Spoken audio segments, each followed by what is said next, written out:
To showcase customer feedback and build trust, you can use the Testimonials widget. To enable the widget, go to A-Teams add-ons, search for Testimonials, and click to activate the widget. Now you're going to go to the page where you want to add this widget. Use the search field, search for Testimonials, look for our logo here, and drag the widget onto your page. You can see the widget already has 3 testimonials added inside the carousel, so you can just replace the content. There are multiple skins available, but we'll look at those in a bit. First of all, let's open a testimonial. You can add an image, let's say this one. Change the name, the position, the content obviously of the testimonial. You can change the rating if you want. You can also add the date.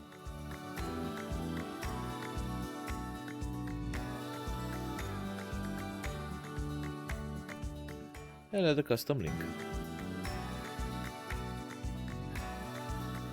Okay, you can change the number of columns with 1 through 6. Let's have a look at some of the settings now. So you can change the image resolution for the user's image, hide or show the arrows and dots, and change everything related to the carousel. So the speed, if you want it to play automatically or not, if you want it in an infinite loop or not. You can also show some thumbs like this. So it basically pulls the images that you upload and shows a navigation. So if you click on it, it moves to the testimonial. Okay. Now before moving on to the styling part, we're going to go back and see the skins.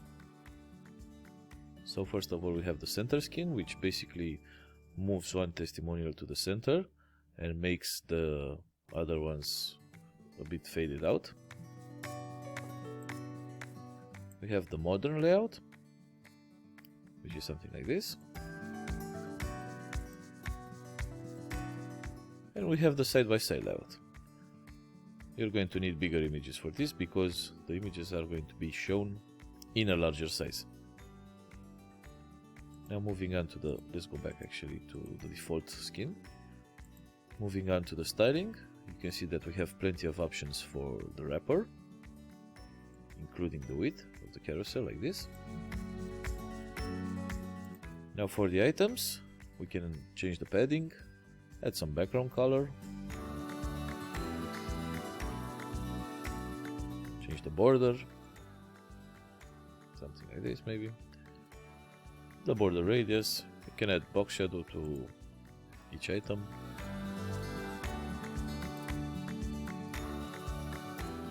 Now for the coat icon, you can change the size, change the border, the background color, the actual color of the icon. You can also add some shadow if you want to this element as well. Now moving on to the content, we have all the necessary options, so colors and typography options for titles, names, positions, content, and of course the rating. Now let's see. So typography options for the titles. You can do anything you want here. Let's add, for example, a different font family. So you can change anything you need. Moving on, we have the arrow section and the dot section. We can change anything related to these navigational elements. So the color, the active color, spacing, height. Let's have a look actually. So we can change the, you see the size, and make them a circle, or increase the width, make them a bit rectangular like this. We can change the spacing between them, the border radius, you can make them like this. We also have options for the thumbs. various options like spacing between the thumbs and the actual carousel, the maximum width, the height and the width of the elements, border radius, maybe you want to make them square like this. You can also enable a grayscale effect, so basically all images are going to be grayscale except the one for the active testimonial. And that's it. Thank you for watching.